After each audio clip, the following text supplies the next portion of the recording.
Break के बाद आप सभी का एक बार फिर स्वागत है। सीधे लिए चलते हैं आपको हल्का हलचल में। इस खास प्रोग्राम में हम आपको रोज सुबह सुबह लाइव लेकर जाते हैं और बताते हैं कि आज आपके हल्के में क्या कुछ खास होने वाला है। तो चलिए सीधे लिए चलते हैं आपको फरीदाबाद, जहां से मोनू पांचाल हमारे साथ जुड़ गए हैं। मोनू पांचाल जी, आज आपके हल्के में क्या कुछ खास तस्वीरें देखने को मिलेंगी?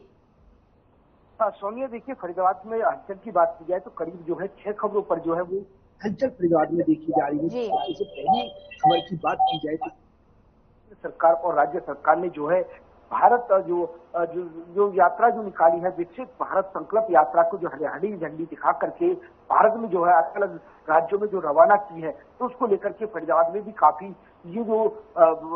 संकल्प यात्रा है वो लगातार यहाँ पर देखी जा रही है। जिस तरीके से बात की जाए तो फरीदाबाद के जगह जगह कोनों कोनों में, यानी कि ग्रामीण क्षेत्र से लेकर के शहरी क्षेत्र तक जो है वो संकल्प यात्रा जो है वो लगातार पहुंच रही है। कहीं ना कहीं लोगों के जो काम है, जो बात की जाए तो जिस तरीके से सरकार के जो सरकारी महकमे को चक्कर जो लोग यहाँ पर लगाते थे, चाहे वो बिजली विभाग की बात की जाए, चाहे वो बीपीएल कार्ड की बात की जाए, चाहे वो बैंक से लेकर के बात की जाए, तो किसानों को भी बात लेकर के की जाए, चाहे डॉक्टरों की बात की जाए, तो तमाम जो सरकारी महकमों पे जो लोग चक्कर लगाते थे, अब सरकार योजनाएं जिस तरीके से उनके द्वार पहुंच रही है, यानी कि उनके दरवाजे पर तो जो है वो पहुंच रही है, तो कहीं ना कहीं जिस तरीके से कैंप यहाँ पर लगाया जाता है, तो कैंप में बढ़ चढ़ करके लोग जो है यहाँ पर भाग लेते हैं और कहीं ना कहीं वो अपनी जो समस्याएं है उनका जो है यहाँ पर निवारण कराने का काम करते हैं। तो कहीं ना कहीं जिस तरीके से भारत संकल्प यात्रा लगातार जनता के बीच में पहुंच रही है, तो कहीं ना कहीं जनता इस चीज का लाभ जरूर यहाँ पर उठाती हुई नजर आ रही है, क्योंकि जिस तरीके से जो नारा दिया है कि भारत की जो है भारत में जो है प्रधानमंत्री नरेंद्र मोदी की गारंटी, तो इसको लेकर के भी यहाँ पर लोग काफी खुश होते हुए नजर आ रहे हैं, क्योंकि जिस तरीके से देश के प्रधानमंत्री नरेंद्र मोदी ने जो गारंटी दी है तो कहीं ना कहीं पूरी होती हुई यहाँ पर नजर आ रही है। तो इस तरीके की संकल्प यात्रा यहाँ पर पूरी होती हुई नजर आ रही है, कहीं ना कहीं लोग फायदा लेते हुए यहाँ पर नजर आ रहे हैं। वहीं दूसरी खबर की बात की जाए तो ठंड को लेकर के जिस तरीके से ठंड का प्रकोप अब लगातार जो है वो बढ़ता जा रहा है, तो कहीं ना कहीं जिस तरीके से ठंड का प्रकोप अब आज की जो तापमान की बात की जाए तो आपको फिलहाल का जो तापमान है वो करीब 8 जो है % जो है वो आका जा रहा है। तो इसको लेकर के भी यहाँ पर कहीं ना कहीं जो ठंड है वो रात की और सुबह की जो ठंड है वो लगातार जो है वो कहीं ना कहीं लोगों को परेशान जरूर यहाँ पर करती हुई नजर आ रही है। कहीं ना कहीं किसानों के चेहरे पर भी जो है वो मुस्कुराहट देखने को मिल रही है, क्योंकि जिस तरीके से गेहूं की फसल और सरसों की फसल, जो तमाम जो फसलें जो ठंड के मौसम में बोई जाती है, वो कहीं ना कहीं वो ठंड की जिस तरीके से पड़ रही है, तो सरकार जो किसान है वो लगातार उनके चेहरों पर खुशी हुई देखी जा सकती है, क्योंकि उनका ये कहना है कि जितनी जो है उनकी ठंड पड़ेगी तो उनकी फसल उसी तरीके से यहाँ पर जो है बनेगी। तो इसको लेकर के किसानों के चेहरों को भी यहाँ पर खुशी देखी जा रही है। वहीं दूसरी ठंड के प्रकोप से भी कहीं ना कहीं लोग जो है परेशान होते हुए नजर आ रहे हैं, क्योंकि यात्री जो सफर करते हैं वो भी परेशान है, क्योंकि रात के समय कुछ लोग इस तरीके से परेशान हो जाते हैं कि उनको यात्री ठहराव के लिए कोई स्थान नहीं मिलता। तो कहीं ना कहीं नगर निगम भी लगातार इस पर जो है संज्ञान लेते हुए, क्योंकि रैन बसेरे जो है उनको लगातार यहाँ पर जो सुचारू रूप से तैयार करने की बात यहाँ पर की जा रही है, क्योंकि लगातार हर साल जो है नगर निगम जो है अपने अंडर में लेकर के रैन बसेरों को जो है पूरी तरीके से चलाने की बात यहाँ पर की जाती है। तो कहीं ना कहीं रैन बसेरों की बात की जाए तो जिस तरीके से लगातार ठंड बनती हुई नजर आ रही है, तो कहीं ना कहीं रैन बसेरों पर भी पूरी तरीके से तैयारी करते हुए नगर निगम के अधिकारी नजर आ रहे हैं, क्योंकि जिस तरीके से देखा जाता है कि यात्री जो है लेट हो जाते हैं, तो यात्रा करते हुए जो बसें यानी कि एक जगह से दूसरी जगह जाने के लिए जो बसें नहीं मिलती, गाड़ियां नहीं मिलती, तो कहीं ना कहीं रैन बसेरे में वो जो है पूरी रात काट सकते हैं। तो इसको लेकर के भी यहाँ पर पूरी तरीके से तैयारियां की गई है। वहीं जो कोहरे को लेकर के भी, क्योंकि जिस तरीके से ठंड लगातार बढ़ती हुई नजर आ रही है, तो कहीं ना कहीं धुंध का भी प्रकोप अब लगातार बढ़ता हुआ नजर आ रहा है। तो वहीं ट्रैफिक की व्यवस्थाओं की बात की जाए तो ट्रैफिक की व्यवस्थाएं पूरी तरीके से सुचारू रूप से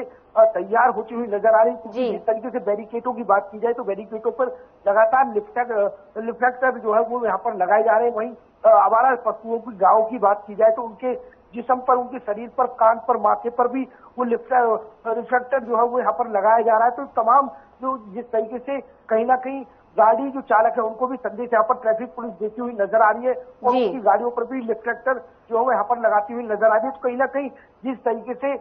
जो धुंध के चलते जो है यहाँ पर किसी कोई बड़ा हादसा ना हो, तो इसको लेकर के भी यहाँ पर ट्रैफिक पुलिस जो है गाड़ी चालक को समझाते हुए साफ तौर पर नजर आ रहे हैं। वहीं बात की जाए तो क्राइम को लेकर के क्राइम फरीदाबाद में लगातार बढ़ता हुआ नजर आ रहा है, क्योंकि जिस तरीके से बात की जाए तो बीते कल की बात की जाए तो बिट्टू बजरंगी दल की जो नेता है उसके भाई पर जो है जानलेवा यहाँ पर हमला किया, उनको आग लगाने की कोशिश करी और कहीं ना कहीं पूरी 60% जो है पूरी तरीके से वो आग में झुलस गए, तो उसका जो है निजी अस्पताल में जो है इलाज चल रहा है। वहीं दूसरी बात की जाए तो कहीं ना कहीं 2.5 साल की बच्ची के साथ एक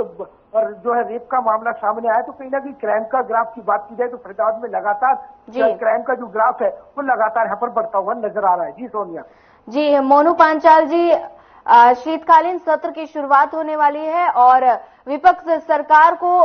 किन किन मुद्दों पर घेरने की रणनीति बना रहा है?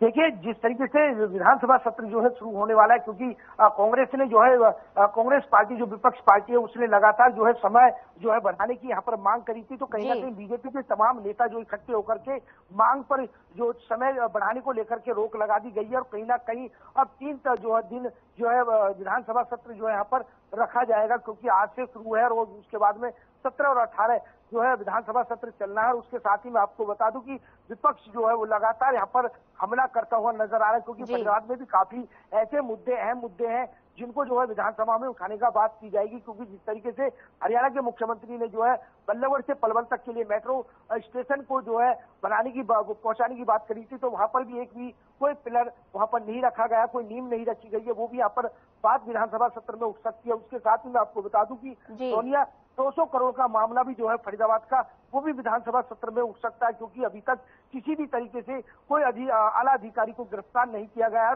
लगातार उसके खुलासे नहीं किए गए हैं, तो इसको लेकर भी यहाँ पर जो है विपक्ष यहाँ पर हमला कर सकता है। उसके साथ साथ मैं बता दूं कि जो सबसे बड़ा मुद्दा जो है, क्योंकि हरियाणा के मुख्यमंत्री ने ही बोला था कि फरीदाबाद से गुरुग्राम तक जो है मेट्रो स्टेशन जो है मेट्रो जो पहुंचाई जाएगी, तो उसको लेकर के भी अभी तक एक भी नींव या पिलर यहाँ पर नहीं रखा गया है, तो विपक्ष इस तरीके से जो विधानसभा सत्र में जो है वो सवाल जवाब उठा सकते हैं। वहीं जो है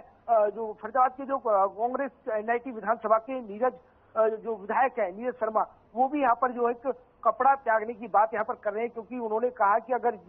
जो मांगे जो रखी है फरीदाबाद की तरफ से अभी तक उनमें से कोई भी मांग पूरी नहीं हो पाई है और कहीं ना कहीं वो 20 गज के वस्त्र में ही जो है लिपटे हुए जो है विधानसभा पहुंचेंगे, तो इसको लेकर के भी काफी चर्चाओं में फरीदाबाद नजर आ रहा है। तो इस तरीके की बातें यहाँ पर विधानसभा सत्र में उठाई जा सकती है। जी सोनिया। जी मोनू पांचाल जी, ज्यादा जानकारी साझा करने के लिए आपका धन्यवाद। इसी तरह हम रोज आपको आपके हल्के में लेकर जाते हैं और बताते हैं कि आपके हल्के में क्या कुछ खास अपडेट देखने को मिलेगा। फिलहाल इस बुलेटिन में इतना ही। ज्यादा खबरों के लिए बने रहिए हमारे साथ। नमस्कार।